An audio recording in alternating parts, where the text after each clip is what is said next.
देखिए manufacturing problem example 8, ध्यान से देखिएगा।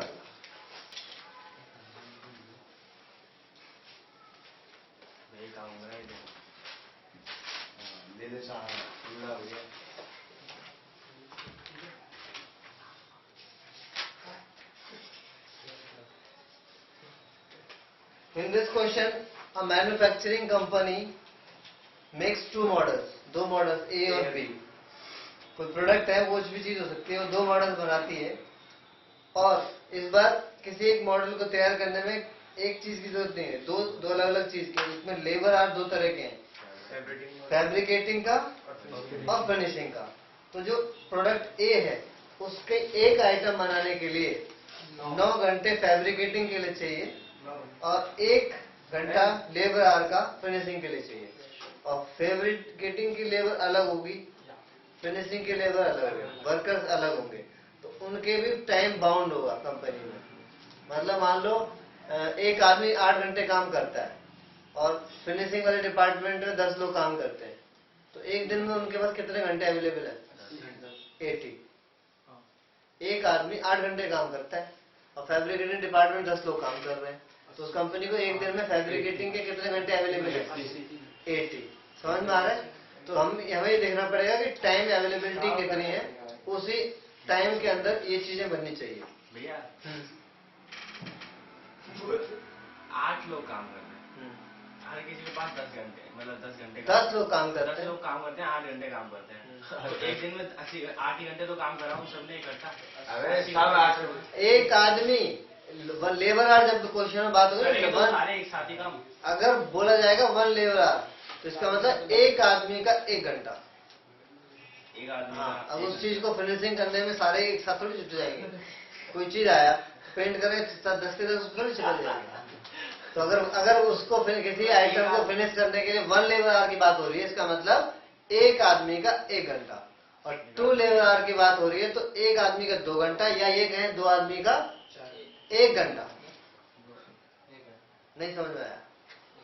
लेबर आवर, मान लो इस घर को बनाने में 15 लेबर आवर चाहिए। 15 लेबर आवर में बनेगा नहीं, वैसे एग्जाम्पल 15 लेबर आवर चाहिए, तो इसका मतलब ये हुआ अगर एक आदमी काम करेगा तो 15 घंटे लगाएगा, और 15 आदमी काम करेगा तो 1 ही घंटे हो जाएगा। इसका ये मतलब होता है। ठीक है, तो यहाँ पे तो कैसे करा जाएगा? उसमें 2 तरह के आइटम बनाने हैं और दोनों का प्रॉफिट भी दिया गया है, बेचने में इतना प्रॉफिट हो रहा है, तो आपको ये बताना है। ये पर वीक के हिसाब से डेटा है, हर वीक के हिसाब से डेटा है। ठीक है, दिन का नहीं, महीने का नहीं, वीक के हिसाब, लास्ट में देख लो। तो कितने मॉडल बनाए कंपनी के, उसे फायदा सबसे ज्यादा हो, तो हम सबसे पहले लाइन वही मानते हैं, लेट कंपनी, बातें नहीं, manufacture X units of model A, let company manufacture Y unit of model B। अब ध्यान से देखिएगा, आपको एक टेबल बनानी पड़ेगी। उस टेबल को कैसे ड्रॉ करते हैं देख लो पहले ध्यान से।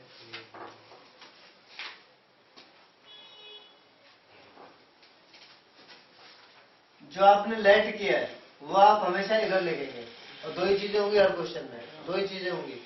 ठीक है, इक्वेशन यहाँ पे एक्स जेड 3 वेरिएबल्स नहीं होंगे, 2 ही होंगे। तो यहाँ पे तो आप लिखेंगे ये एक्स आपने माना है मॉडल ए के लिए। ध्यान देंगे कैसे बनेगा, जो भी क्वेश्चन होगा उसमें जो भी चीज पूछेगी 2 तरह की चीजें होंगी, उनको एक को एक्स एक को वाई मानोगे। तो इधर आपने लिख दिया मॉडल ए, आपने एज्यूम करा मॉडल ए कंपनी एक्स आइटम्स बना रही है, और दूसरा वाला मॉडल कितनी यूनिट बना रहे हैं?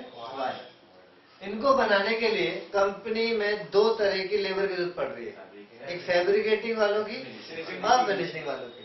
तो यहाँ पे हम दोनों के बारे में बताएंगे, फैब्रिकेटिंग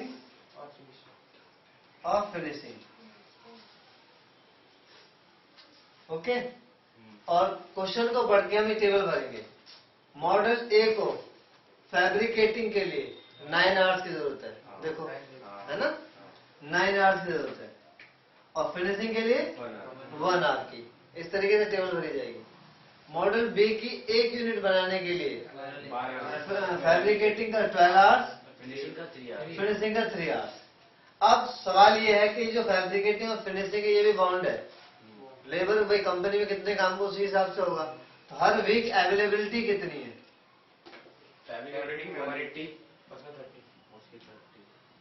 फैब्रिकेटिंग वाली लेबर कितने घंटे के लिए अवेलेबल है? 180, ठीक है। और फिनिशिंग वाली 30, ओके। यहाँ तक समझ में आया? ये 180 आवर्स फैब्रिकेटिंग के अवेलेबल है और 30 आवर्स फिनिशिंग के अवेलेबल है। उसके बाद प्रॉफिट, मॉडल ए की एक यूनिट पे कितना प्रॉफिट हो रहा है?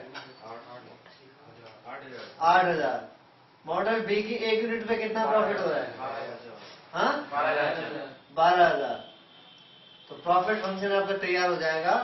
Z इज इक्वल टू, हाँ, एक यूनिट पे 8,000, एक्स यूनिट पे 8,000 एक्स, एक यूनिट पे 12,000, वाई यूनिट पे 12,000 वाई।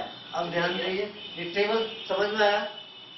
सबसे पहले जो प्रोडक्ट होंगे वो आपने एक्स वाई माने होंगे, कुछ भी चीज होगी, वो कुछ भी हो सकता है, तो एक्स वाई इधर लिखेंगे। उनको बनाने के लिए 2 या 3 चीजों की भी जरूरत पड़ सकती है। यहाँ पे 2 ही चीजें थी, finishing our and fabricating hours. वो क्वेश्चन में हमने पढ़ के ये भर लिया कि ए वाले मॉडल की एक आइटम बनाने के लिए कितने फैब्रिकेटिंग आवर्स लग रहे हैं, कितने फिनिशिंग आवर्स लग रहे हैं, ऐसे बी का भर लिया।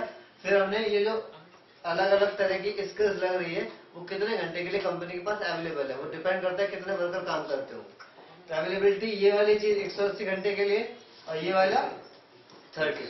ये स्किल्ड पर्सन करते होंगे, तो वो एम्प्लॉइज कम होते हैं कंपनी के पास, तो हफ्ते में 30 घंटे हैं। फिनिशिंग वाले डिपार्टमेंट से 30 घंटे उनके पास है। वो अगर 3 ही लोग हैं उस डिपार्टमेंट में, तो रोज वो हफ्ते के हिसाब से वो मैनेज कर लेंगे। अब हमें बनानी है कंस्टेंट्स।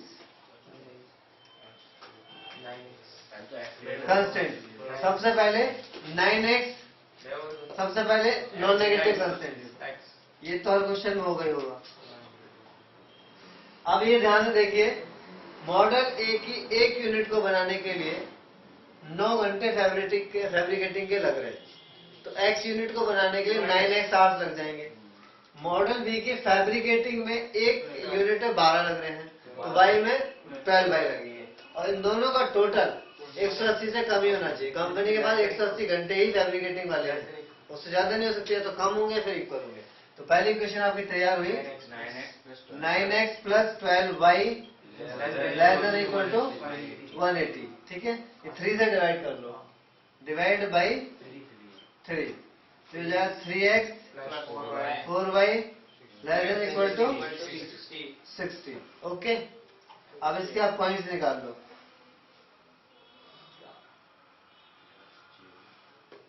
अगर x 0 पुट करते हैं तो y आएगा 15, और y 0 पुट करते हो तो x आएगा 20, ओके।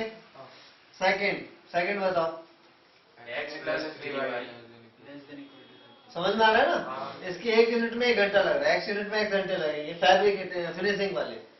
y वाला मॉडल बी वाले की एक यूनिट में 3 घंटे लगते हैं, तो अगर y यूनिट कंपनी बना रही है हफ्ते में तो 3y आवर्स लग जाएंगे, और इन दोनों टोटल 30 घंटे या 30 घंटे से कम होगा।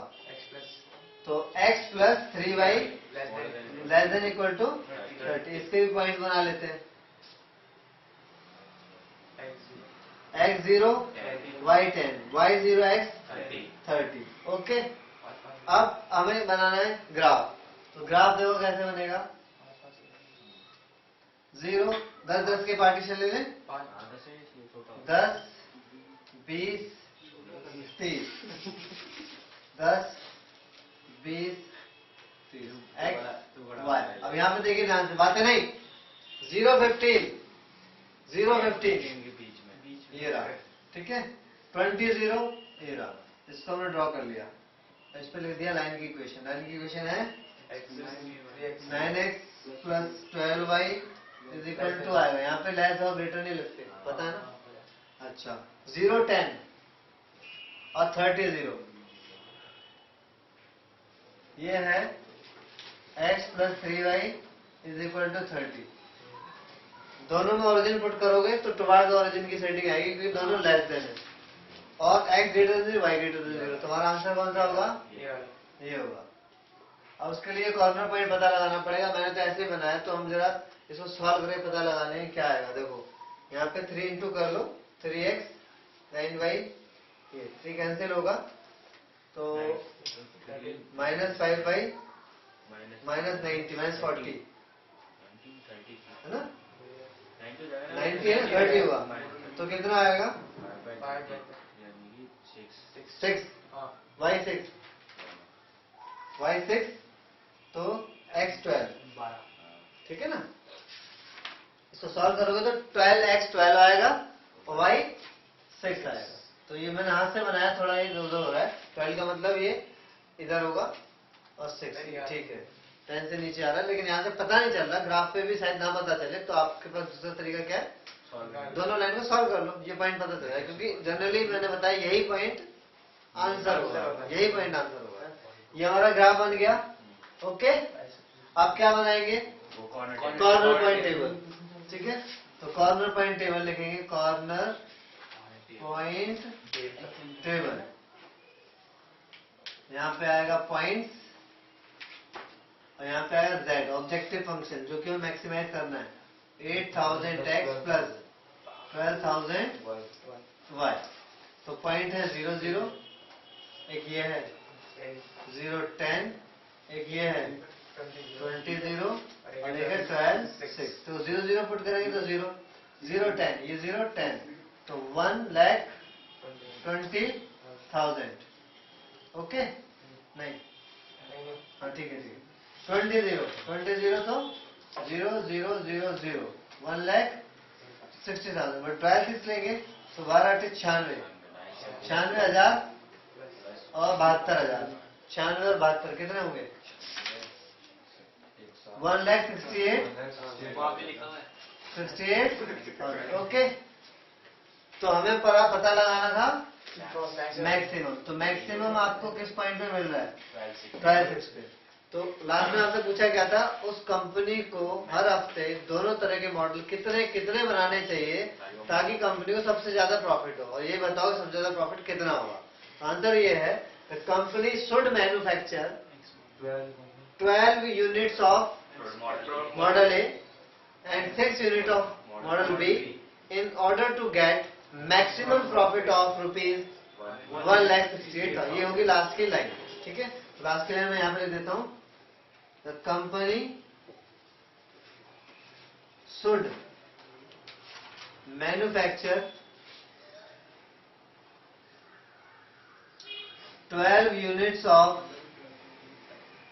model A and 6 units of model B in order to get maximum profit of rupees 1,68,000। ऐसे ही ये प्रॉपर तरीके इस तरीके से करना पड़ेगा। समझ में आया?